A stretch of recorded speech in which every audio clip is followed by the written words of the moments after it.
Olá, sejam bem-vindos a mais uma edição do nosso diálogo sobre mil e uma coisas e hoje, nesse 21º episódio, 21 episódios, hein? Que coisa especial. Ah, Você vai ter um tema bem profundo, bem bacana para sua reflexão. Aqui a gente não quer apenas informações, a gente quer meditar, a gente quer se aprofundar, a gente quer pegar a sua pergunta e dar um sentido profundo a ela, de conhecimento que gere sabedoria. Então, seja bem-vindo. Antes da nossa vinheta, vamos lá para a nossa pergunta de hoje. Olha só, se Deus criou o ser humano, não poderia ter feito uma vida sem dor, sem sofrimento? Olha aí, nessa pergunta está implícito. Deus seria injusto? O homem foi criado para sofrer, né? Porque Deus poderia ter criado o homem sem sofrimento, viver plenamente, sem nenhuma dor, sem nada. E nessa pergunta também está implícito o que seria dor, o que seria sofrimento. Então a gente vai caminhar um pouco por aí. Seja bem-vindo e fique aqui até o final, porque eu tenho certeza que hoje você vai se edificar bastante.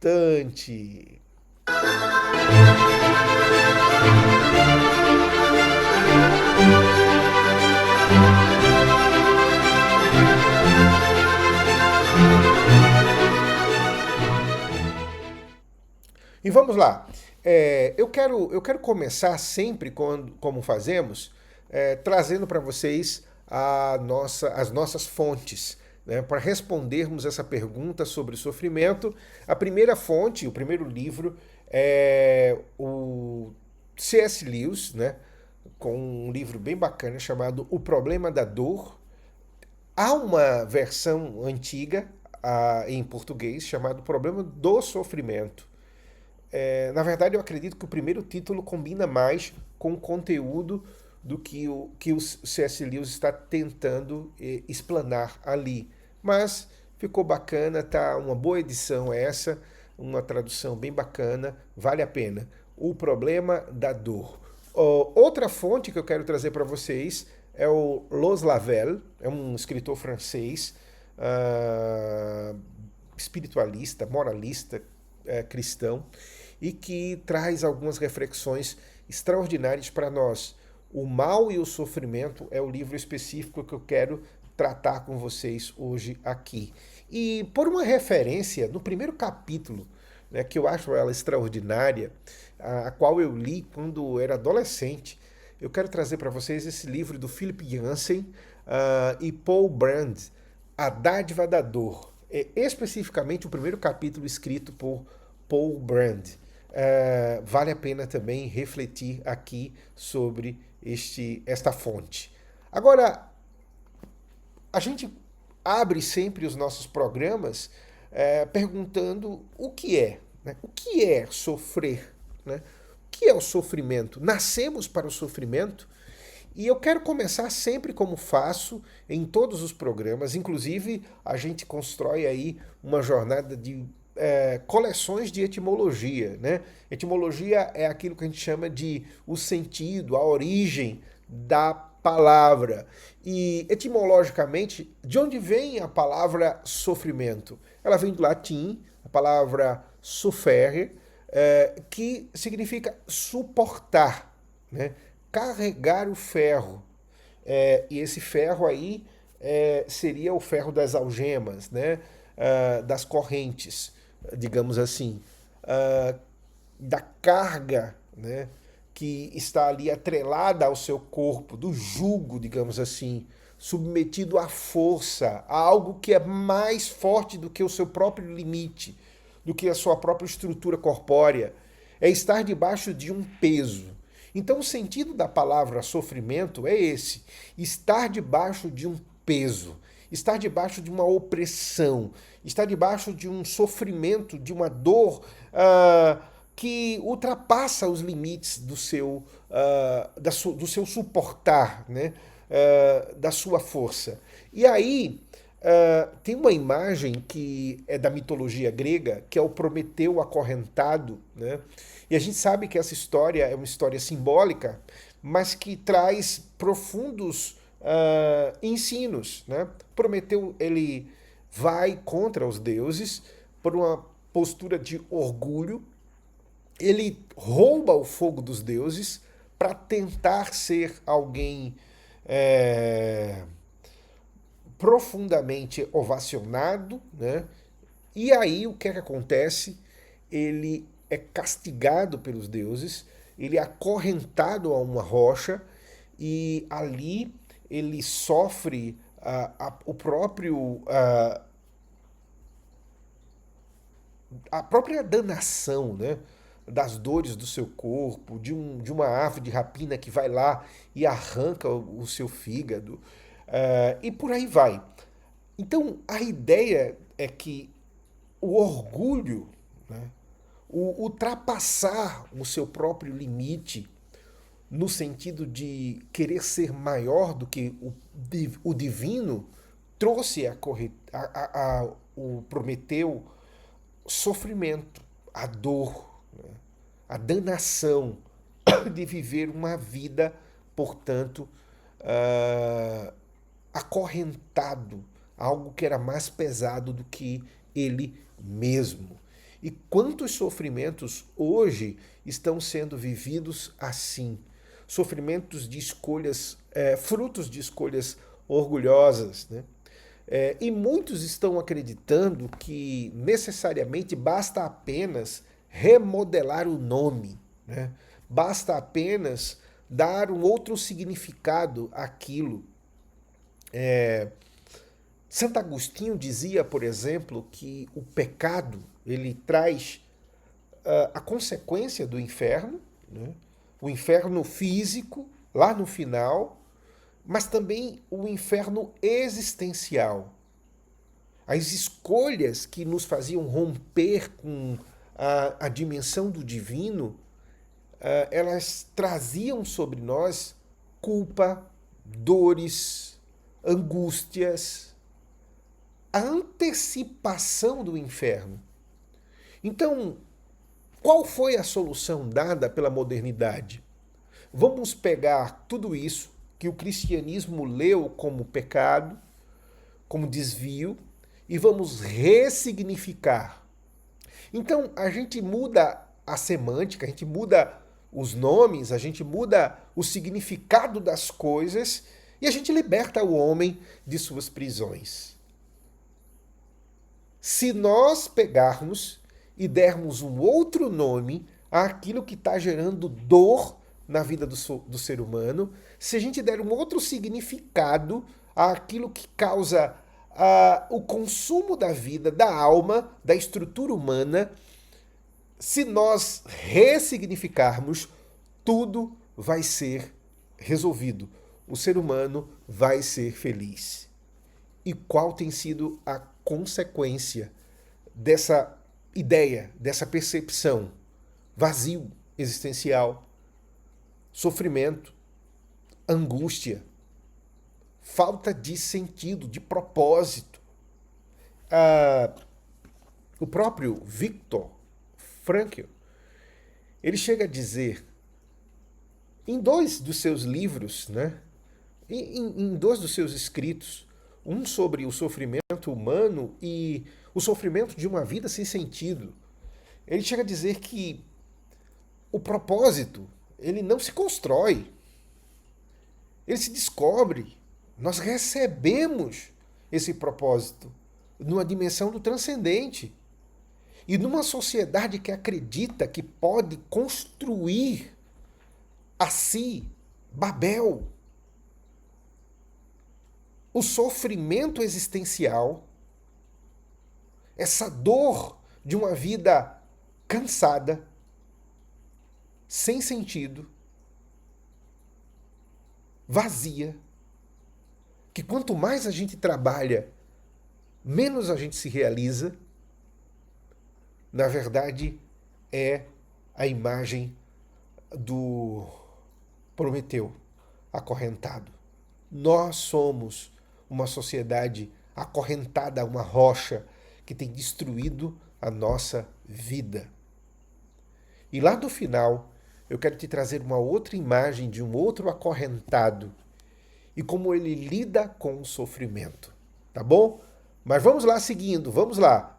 Eu quero trazer para vocês agora as várias explicações, desde explicações religiosas a explicações filosóficas, sobre o sofrimento humano. Você vai ter, por exemplo, a ideia de que o sofrimento é fruto daquilo que plantamos noutras vidas. É a ideia karmática, né?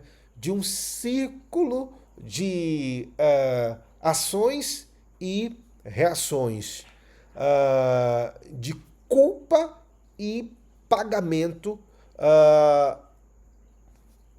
sofrimento diante da culpa passada. E é interessante porque essa ideia karmática, em boa parte, exclui aquilo que vai estar presente no cristianismo, que é o perdão, a redenção. A ideia karmática é que não tem como, a não ser você voltar e pagar aquilo que você fez, sofrer a danação por aquilo que você fez.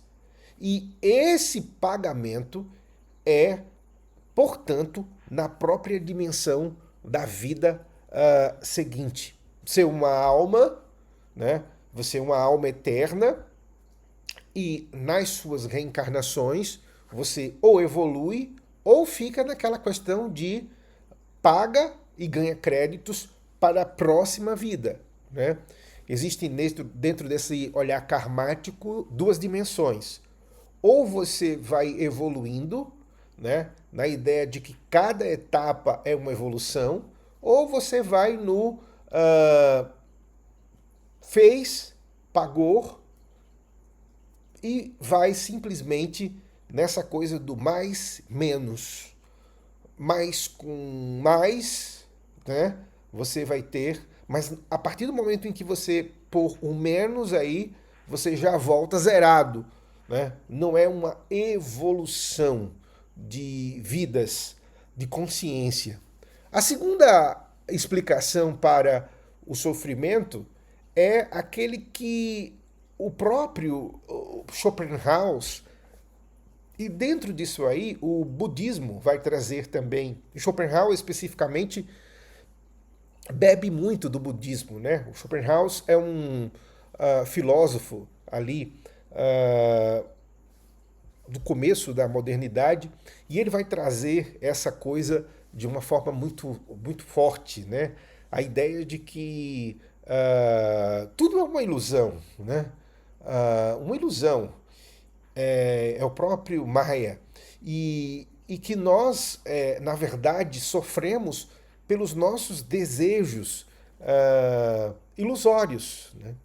Que, portanto, superar-se era aceitar o próprio sofrimento, era suportar o próprio sofrimento.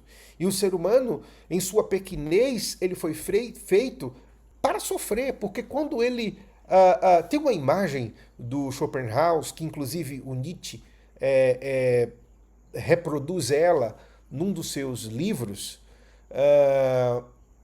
que ele descreve a vida como você numa frágil embarcação enfrentando um oceano, né, absurdo. Absurdo. Então, a vida seria esse elemento absurdo, né? Esse elemento trágico, né? Esse elemento que, por mais que você lute contra, o fim é o aniquilamento. E o que você precisa saber é, portanto, lidar com isso. O pessimismo, né? Não há por que buscar progresso e tantas ideias que estavam nascendo ali no iluminismo. O terceiro aspecto é o aspecto do absurdo, já no sentido de um segundo passo, né? Você vai ter ali um filósofo também francês, né? Já que falamos de um no início, chamado Albert Camus, que ele vai dizer que a vida é absurda, né? É um pouco dessa ideia Schopenhaueriana. Mas o que é que você precisa fazer? Você precisa escolher a si, escolher a sua própria dimensão, a sua própria grandeza dentro desse absurdo. Você precisa se revoltar contra esse absurdo e viver a vida como um homem revoltado, né? Esse é, inclusive, um dos livros que ele deixa escrito. Por último, você tem a ideia do você estar no acaso, né? Não existe essência, não existe deuses, não existe Deus, não existe religião, não existe nada que transcenda a própria individualidade. Eu sou a minha existência. E um escritor, digamos assim, central dessa ideia é o Jean-Paul Sartre. Jean-Paul Sartre. Eu sou aquilo que eu faço de mim. Né? Eu sou a minha existência. Então, eu sou aquilo que eu escolho. Eu sou o absoluto da minha própria vida, da minha individualidade, né? Ainda mais. E eu preciso encarar as minhas escolhas como digamos assim, um enfrentamento a esse acaso que é o mundo, a esse sem sentido que são as coisas. O sentido quem cria sou eu. E como é interessante perceber que isso não é um pensamento atual, né, do século passado. Já no início da filosofia grega, né, ali, os sofistas diziam isso. Né? O homem é a medida de todas as coisas, das que são enquanto são e das que não são enquanto não são. Então não existe absoluto, moral, regras religiosas, mandamentos transcendentes. O homem é o centro. Porém, o Sartre ele vai para o extremo de dizer que é o próprio indivíduo. Cada cabeça, um mundo. Né? O seu próprio Deus, de uma certa forma. E aí, quando a gente olha para essas perspectivas, a gente começa a perceber o quanto realmente a existência humana hoje está mergulhada numa jornada de vazio, falta de sentido, aquilo que são valores e virtudes que o cristianismo, de uma certa forma, buscou e lapidou durante 2 milênios, sendo apagado, destruído, né, numa busca constante por reencontrar qualquer coisa que fale para negar o próprio cristianismo. Sabe o que é interessante? A maioria das escolas de pensamento moderna e pós-moderna negam a religião cristã, mas mergulham assustadoramente na busca de qualquer outro tipo de pensamento transcendente, religioso, né? E tentam adaptar para uma linguagem pós-moderna, principalmente ocultista, esotérica, porém é mais do mesmo. Temas e olhares que o cristianismo durante 2000 anos sempre respondeu a eles de forma muito mais forte e com raízes muito mais profundas para uma árvore que consegue suportar ventos torrenciais. Então, é por aí que eu quero hoje mergulhar na reflexão sobre o sofrimento humano. O outro passo que a gente tem a dar é fazer uma distinção entre a dor e o sofrimento. O que confundimos quando dizemos que está doendo. Né? E eu quero começar especificamente mergulhando naqueles 2 livros que eu falei para vocês lá no começo. Né? O primeiro livro é o do C.S. Lewis, né? E o outro é o do Philip Yancey e do Paul Brand, A Dádiva da Dor. Né? Porque, vamos começar lá pelo C.S. Lewis. O C.S. Lewis vai dizer de uma forma muito extraordinária que existe aquilo que ele chama de dor como sensação, que é a dor do corpo. Né? Ele descreve assim, é um tipo particular de sensação, provavelmente transmitida por fibras nervosas particular de sensação e reconhecível pelo paciente como um tipo de sensação que ele gosta, quer ele goste, quer não. Né? Então, são sensações que nós podemos denominar de dor, que, de uma certa forma, violenta a harmonia e a normalidade, que alerta, que dá um sinal de que algo está fora do lugar dentro da perspectiva do nosso corpo. E é justamente aí que o Paul Brand vai lidar com esse título, A Dádiva da Dor. Porque ele vai descrever, por exemplo, situações que, como médico, ele começou a atender pessoas e, visivelmente, a situação era crítica. Mas ela não sentia a dor, ela não sentia o sinal daquilo.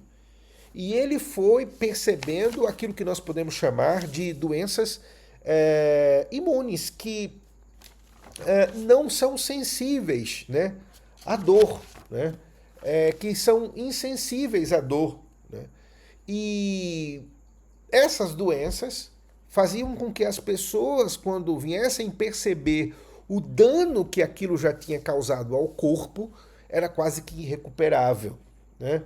Então ele vai dizer que a dor é uma dádiva. A dor é um sinal. A dor é uma resposta para algo que estamos a fazer ou a viver dentro do nosso corpo que está violentando o seu limite, violentando a sua funcionabilidade. Então, nesse sentido, a dor é uma dádiva. E o C.S. Lewis vai dizer que essa dor ela é momentânea. Né? Quando ela é curada, quando ela passa, nós muitas vezes nem nos lembramos mais dela. Né? É como ir na emergência com uma dor aguda de dente e a gente vai lá, faz o tratamento e quando volta, quase que aquilo perde o sentido para nós. A maioria das pessoas, inclusive, não voltam mais nem para fazer um tratamento preventivo daquela dor. Né? Então, o que é que acontece? A dor ele vai falar de momentânea. Né? Agora, olha só, a dor também traz um olhar excessivo sobre nós mesmos. Isso mesmo, a dor nos torna, portanto, fixado em nós. Porque ela está ali clamando por ser vista, por ser cuidada, por ser resolvida. Agora, o que o C.S. Lewis vai dizer? Quando essa dor do corpo, ela é, portanto, prolongada e a pessoa não cuida ou não consegue fazer cessá-la, ela se torna um sofrimento. Isso no aspecto físico. Passa da categoria de dor para a categoria de sofrimento. Algo que está ali mexendo com a nossa estrutura, com o nosso pensamento, com a nossa harmonia, com os nossos relacionamentos. Mas há também um outro nível de dor. E esse outro nível de dor, o C.S. Lewis vai chamar de sofrimento.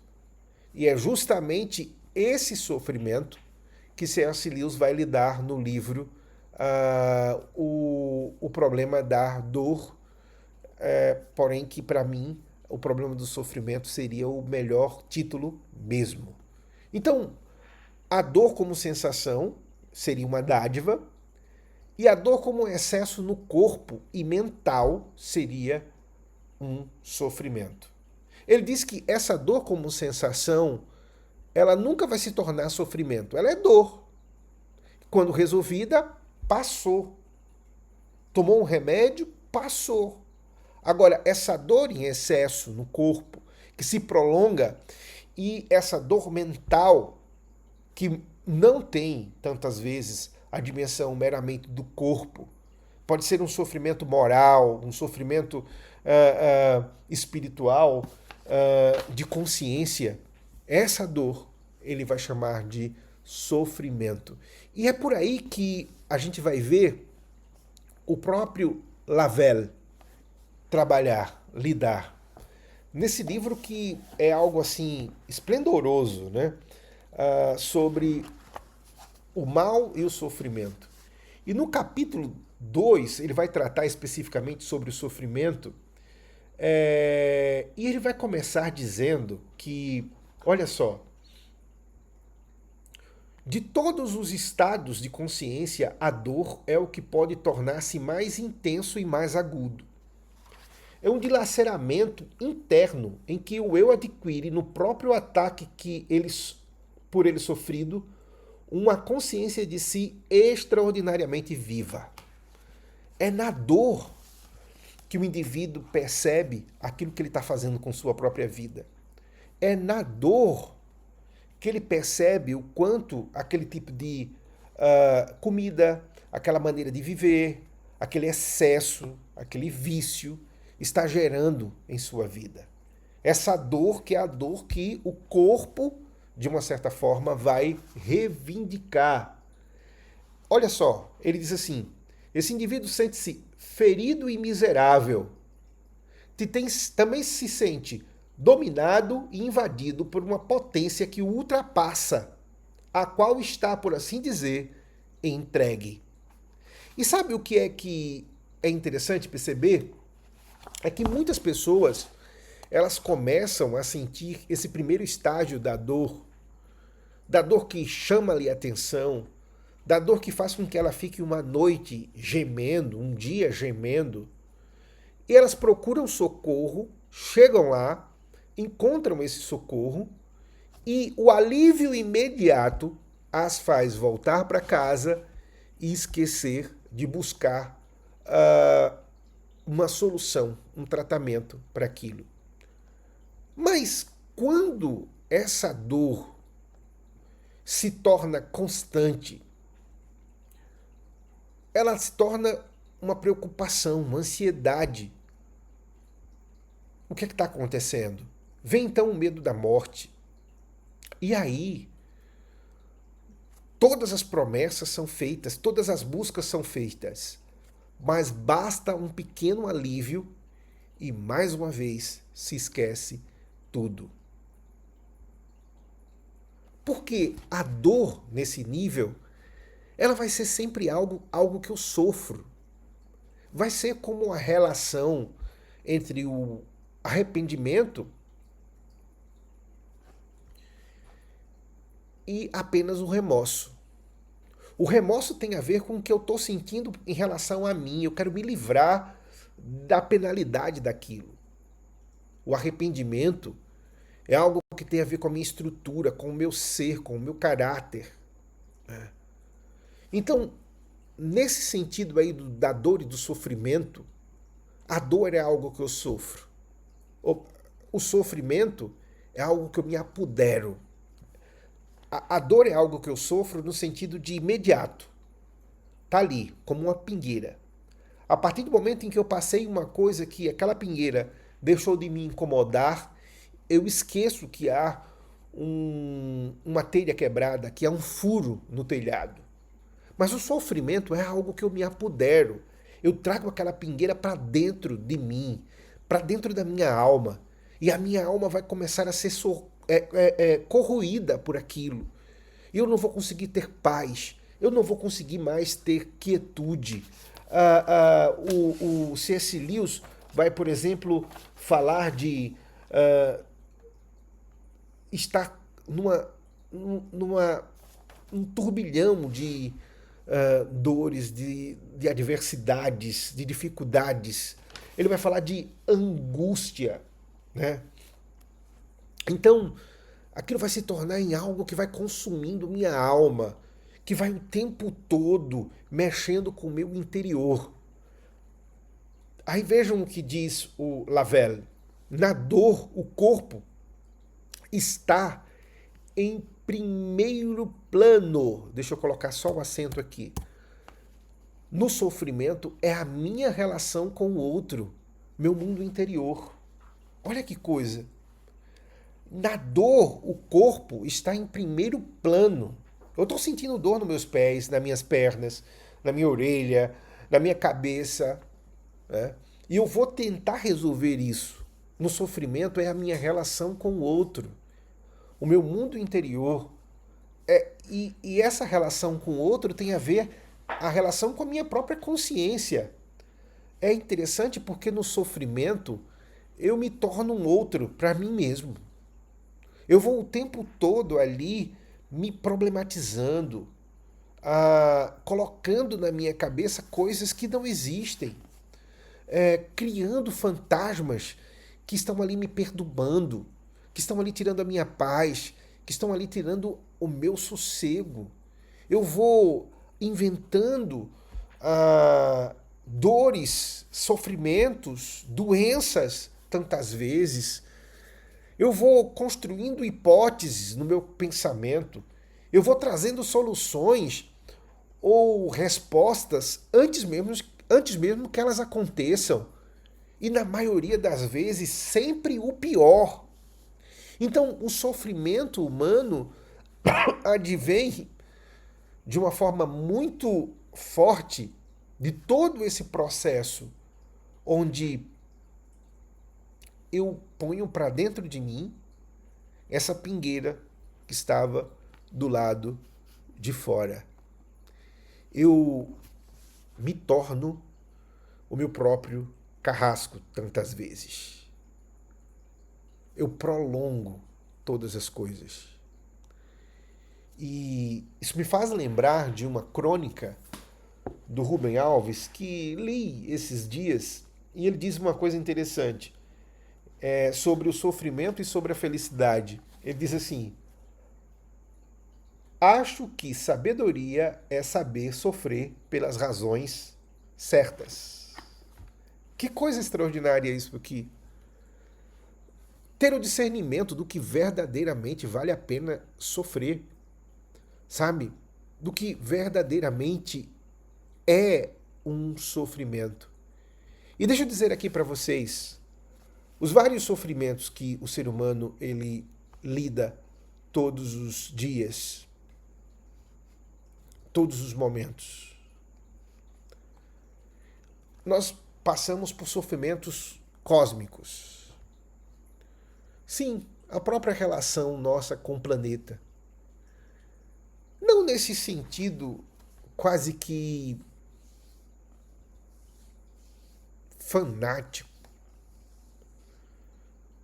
de karma, relação karmática entre o indivíduo, o ser humano e o planeta. Mas no sentido de que, olha só, recentemente, pós-pandemia, o escritor Ferguson escreveu, né, nos trouxe de presente esse livro, Catástrofe, uma história dos desastres, das guerras, as pandemias e o nosso fracasso em aprender como lidar com eles. E um dos cenários que ele coloca é que um dos ambientes geográficos mais perigoso em relação a um vulcão super poderoso na Itália, que é ali aquela região de Nápoles, é o mais concentrado de habitantes, né? Então, num momento em que esse vulcão romper, podemos dizer que houve ali uma tragédia de dimensão onde Deus não olhou para o ser humano. Sabe, parece que flertamos com o que nos destrói nessa relação com o planeta. Mas também, essa é a grande marca do ser humano. Desafiar os limites para superá-los. E aí é uma relação de bônus, de conquistas, mas também de tragédias, de sofrimento. Não há outro caminho nessa relação. A Bíblia Sagrada diz que estamos em conflito com o cosmos, estamos em conflito com a criação. E a criação sofre dores por causa de nossas escolhas. A segunda coisa que a gente vê como raízes dos sofrimentos são as causadas pelos relacionamentos. E aqui eu trouxe 3 tipos de relacionamentos. O relacionamento com o mundo espiritual, e aqui o inimigo de nossas almas e o nosso Senhor. O sofrimento que o inimigo de nossas almas traz é sempre a partir de provações malignas, opressão, tentações, tentando gerar na nossa vida aquilo que vai sempre trazer dor, sofrimento, culpa, que não vai respeitar o limite e a marca divina em nós. A outra dimensão é a dimensão dentro dessa relação transcendental com Deus. E Deus, ele não nos tenta segundo as Sagradas Escrituras, mas nos prova. Ele toma aquilo que ele já nos ensinou, que ele já nos deu, que ele já nos fez crescer e prova-nos para saber se estamos aptos a lidar com aquilo.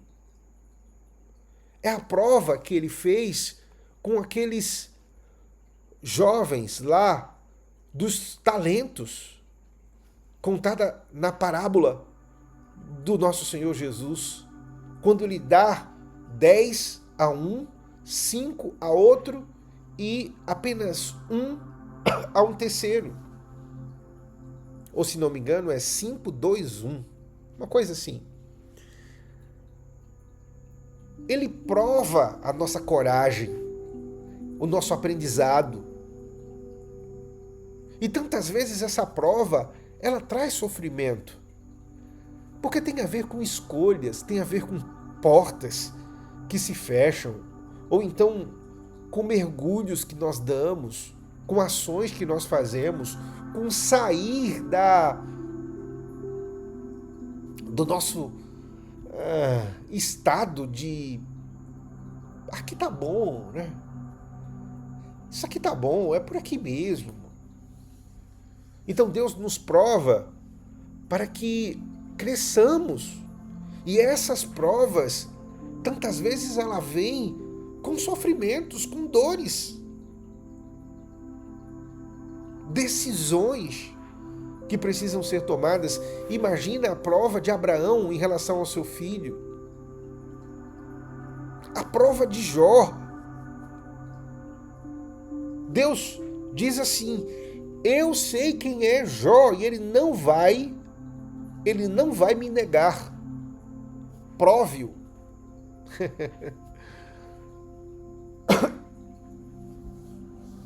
A terceira coisa tem a ver com o outro dentro dessa questão das relações. E nesse sentido, a gente sabe que aquele filósofo que já citamos aqui, Jean-Paul Sartre, ele diz: o meu inferno é o outro. Não esqueça também que o seu inferno é você.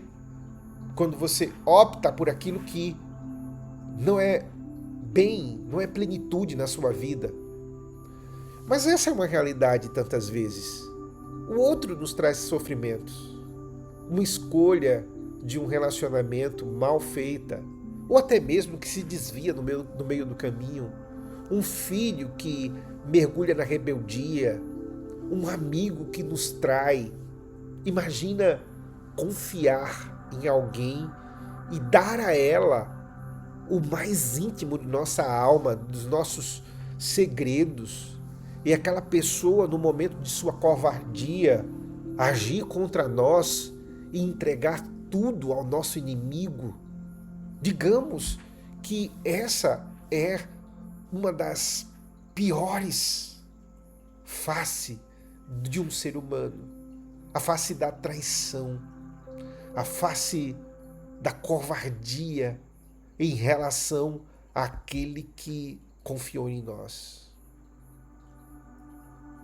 Mas há um terceiro aspecto do sofrimento: as nossas escolhas. Escolhermos o pior, escolhermos ir contra as leis divinas, escolhermos ir contra o natural que Deus colocou em nós. Boa parte dos sofrimentos hoje são frutos de escolhas que quebram o natural.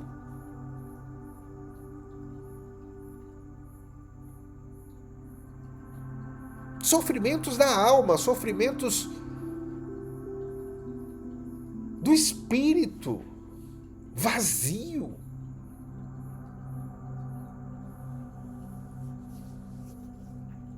Pessoas que estão vivendo agressão a si, ao sentido de sua vida, ao seu propósito, à sua vocação, à sua natureza, à sua essência. E por mais que coloquem o que for, por mais que consumam o que for, essas pessoas estarão sempre sofrendo, porque elas estão agredindo ao que é divino, ao que é essencial em suas vidas.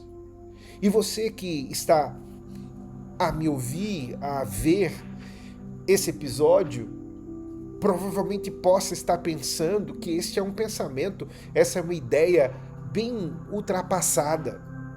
Sim, mas é uma ideia que foi experimentada. E vemos muito mais equilíbrio naqueles que respeitam isso, muito mais felicidade na vida daqueles que respeitam isso, do que na vida daqueles que escolhem agredir isso.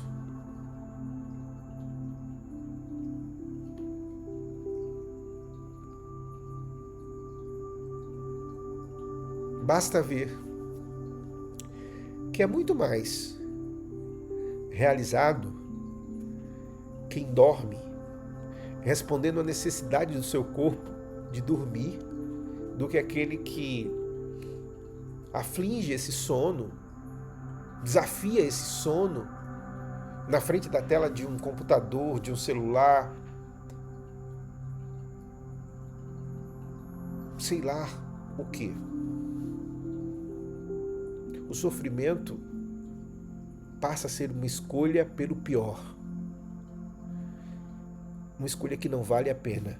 Mas eu vou voltar lá para a frase do Rubem Alves. E ele diz assim, olha só: sabedoria é saber sofrer pelas razões certas. E o cristianismo fala de um sofrimento como escolha por viver o propósito. O cristianismo fala de um sofrimento pelo amor. E não o amor no sentido brega, sofredor. O amor que é muito mais uma escravidão, um sentimento de dependência. Mas o cristianismo está falando do amor como uma virtude, como uma escolha. Viktor Frankl vai dizer que o ódio e o amor são os sentimentos mas humanos porque eles são escolhas humanas.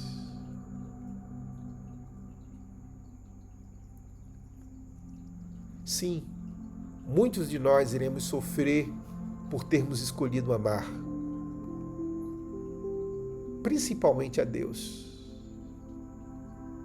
Mas esse será um sofrimento que valerá a pena. Olha o que diz Jordan Peterson no livro Além da Ordem. Os seres humanos têm a capacidade de enfrentarem corajosamente seus sofrimentos, de transcendê-lo psicologicamente e de amenizá-lo na prática. Mas eu diria que há um passo ainda maior. Transcendê-lo através da redenção. E essa redenção tem a ver com aqui. Doar-se, entregar-se como sacrifício vivo, santo e agradável a Deus. Muitos estão sofrendo e simplesmente nesse sofrimento escolhem destruir dentro do seu coração esse sofrimento. E vão fazer isso tirando tantas vezes a sua própria vida. E como é difícil enfrentar isso, hein? Como é difícil enfrentar essa dor, a dor de ser traído, a dor de ser abandonado, a dor de ver os nossos pais nem aí para nós, na indiferença. Mas o nosso Senhor Jesus nos ensina que é possível escolher diferente. Mesmo em meio à traição, mesmo em meio à injustiça, mesmo em meio a saber escolher amar. Lembram lá quando os discípulos queriam impedir que Jesus fosse levado? Ele disse: eu poderia agora mesmo chamar um exército de anjos e eles destruiriam esse exército aí, mas eu escolho me entregar por vocês. Os grandes mitos, os grandes homens, os grandes santos, eles não foram carregados por totalitários, eles não foram destruídos por traidores, eles se entregaram.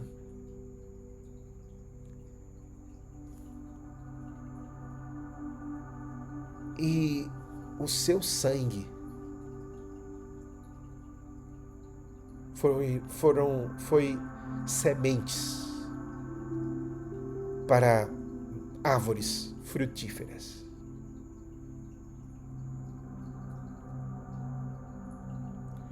Precisamos entender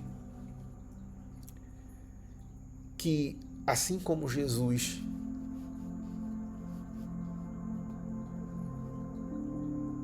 o sofrimento não é a última palavra. A morte, inclusive, não é a última palavra.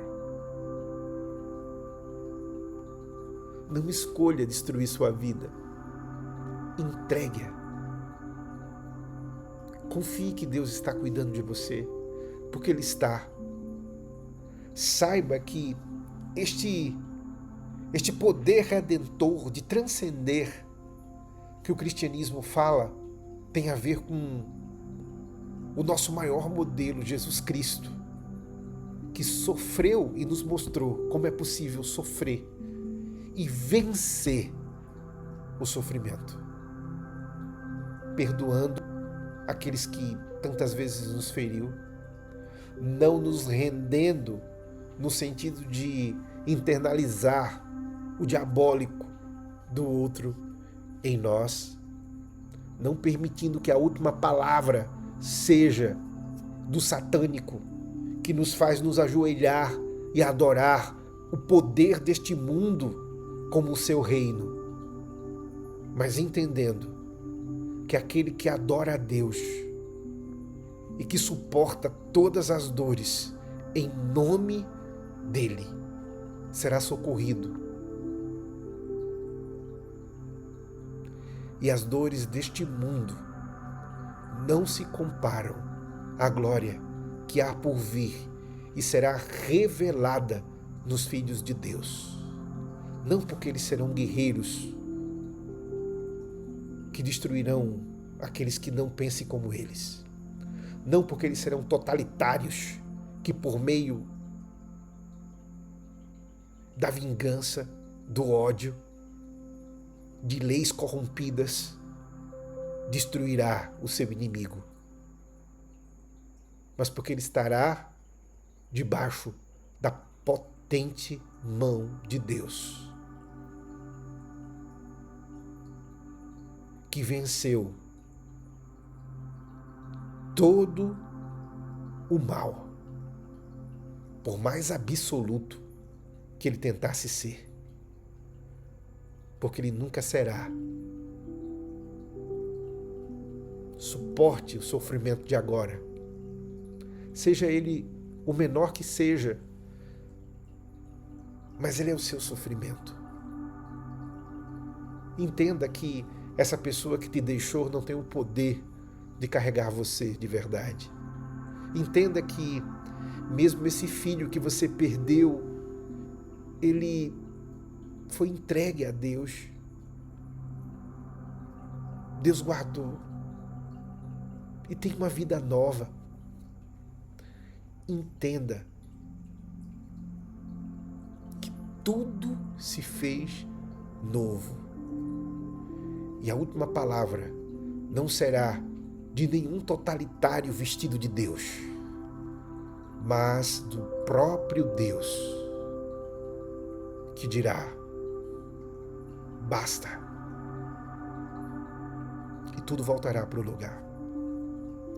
Até o próximo episódio.